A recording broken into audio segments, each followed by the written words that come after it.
नमस्कार, ये आकाशवाणी शिमला है। अब आप राकेश शर्मा से प्रादेशिक समाचार सुनिए। बीते 10 मार्च को शिमला में शुरू हुए प्रदेश विधानसभा के बजट सत्र का आज आखिरी दिन है। आज की समेत बजट सत्र में 15 बैठकें होंगी। होली के चलते एक बैठक स्थगित कर दी गई थी। आज प्रश्नकाल के साथ सदन की कार्यवाही शुरू हुई। इसके बाद मुख्यमंत्री प्रतिवेदनों की प्रति सभा पटल पर रखेंगे। इसके उपरांत कांगड़ा के विधायक पवन काजल नियम 62 के तहत ध्यानाकर्षण प्रस्ताव प्रस्तुत करेंगे। इस दौरान विभिन्न विधेयकों पर विचार विमर्श और उनका पारण किया जाएगा। अधिक ब्यौरे के साथ हमारे शिमला संवाददाता। हिमाचल प्रदेश विधानसभा बजट सत्र का आज अंतिम दिन है। प्रश्नकाल के साथ सदन की कार्रवाई की शुरुआत होगी। इसके बाद नियम 62 के अंतर्गत एक ध्यानाकर्षण प्रस्ताव भी सदन में चर्चा के लिए लाया जाएगा। वहीं आज 5 महत्वपूर्ण विधेयक, जिसमें खासतौर पर नशे की रोकथाम के लिए सरकार कानून में सख्ती करने को लेकर संशोधन विधेयक लाएगी। इसके अलावा 4 अन्य महत्वपूर्ण विधेयकों पर विचार विमर्श और पारण होगा। आकाशवाणी समाचार के लिए शिमला से योगराज शर्मा।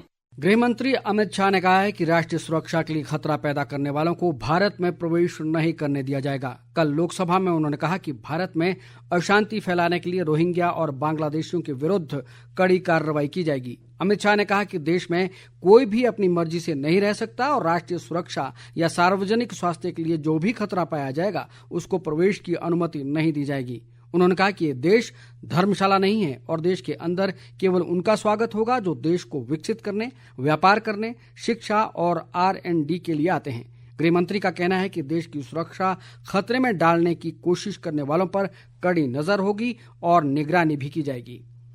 जिला कांगड़ा के राज्य स्तरीय लिदबड़ मेले के उपलक्ष्य पर कल पर्यटन निगम के अध्यक्ष RS बाली की अगुवाई में ठारू से नगरोटा बस स्टैंड तक चामुंडा देवी, ब्रिजेश्वरी माता तथा नारदा शारदा मंदिर की ज्योतियों के साथ शोभा यात्रा निकाली गई। इस दौरान आकर्षक झांकियां भी निकाली गई। इस अवसर पर बाली ने कहा कि मेले हमारी पुरातन संस्कृति के संवाहक रहे हैं और लिदबड़ मेले के ऐतिहासिक स्वरूप को संरक्षित करने के लिए कारगर कदम उठाए जा रहे हैं। उन्होंने कहा कि इस मेले में स्थानीय कलाकारों को भी अपनी प्रतिभा दिखाने का भरपूर अवसर दिया गया है। प्रदेश सरकार ने एक अधिसूचना जारी कर 4 IPS अधिकारियों के स्थानांतरण किए हैं। इनमें 3 ADG और 1 DIG शामिल है। सिविल सेवा बोर्ड की सिफारिशों के आधार पर अजय कुमार यादव को अतिरिक्त पुलिस महानिदेशक अपराध के साथ ही विधि मामलों और दोष सिद्धि से जुड़े मामलों की निगरानी का जिम्मा सौंपा गया है। वे विशेष कार्यबल के कार्यों को भी देखेंगे। ज्ञानेश्वर सिंह को अतिरिक्त पुलिस महानिदेशक CID जबकि जयप्रकाश सिंह को अतिरिक्त पुलिस महानिदेशक सशस्त्र पुलिस और प्रशिक्षण कार्य का जिम्मा सौंपा गया है। वहीं अंजू मारा को उप पुलिस महानिदेशक दक्षिण रेंज शिमला के पद पर नियुक्ति दी गई है। जिला चंबा में अवैध खनन के खिलाफ पुलिस और खनन विभाग लगातार कड़ी कार्रवाई कर रहा है। इसी कड़ी में वर्ष 2024 के दौरान अवैध खनन से जुड़े मामलों में 860 चालान कर 30 लाख रुपए से अधिक का जुर्माना वसूला गया। चंबा के उपायुक्त मुकेश रेपसवाल ने बताया कि जिले में अवैध खनन के खिलाफ कार्रवाई भविष्य में भी जारी रहेगी।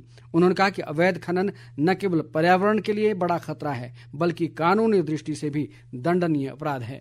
लीगल माइनिंग को चेक करने के लिए जिला चंबा की तरफ से 2 पहलुओं पे प्रयास किए जा रहे हैं, जिसके अंतर्गत 2024 के अंदर लगभग 30 लाख रुपए का जुर्माना 800 चालानों के माध्यम से लगाया गया एंड इसी प्रकार से 2025 में 92 के आस लगभग चालान अभी हो चुके हैं। कोशिश हमारी ये है कि जो इलीगल माइनिंग होती है उसके अंदर हम लोग हमारे पंचायत के लोग हैं उनको भी साथ में जोड़े ताकि एक सार्वजनिक तौर पर एक सामाजिक मूवमेंट के तौर पे इलीगल माइनिंग की एक्टिविटीज को रोका जा सके। तो हमारी तरफ से ये भी प्रयास किया जा रहे हैं कि जहां जहां भी मुमकिन हो वहां पे लीगल माइनिंग लीजेस हम अवॉर्ड कर सकें। बैकलॉग कोटे की भर्तियां करने की मांग को लेकर दृष्टिबाधित संघ ने कल सचिवालय के बाहर चक्का जाम किया। हिमाचल दृष्टिबाधित संघ के अध्यक्ष राजेश ठाकुर ने कहा कि पुलिस ने धक्का मुक्की में उनके 2 साथियों को सड़क से नीचे फेंक दिया, जिसमें उनके एक साथी की टांग टूटी है और IGMC में उनका उपचार चल रहा है। एक महिला भी चोटिल हुई है। उन्होंने कहा कि अगर सरकार बातचीत से उनकी मांगों का हल नहीं निकालती है तो दृष्टिबाधित आज और उग्र रूप से चक्का जाम करेंगे।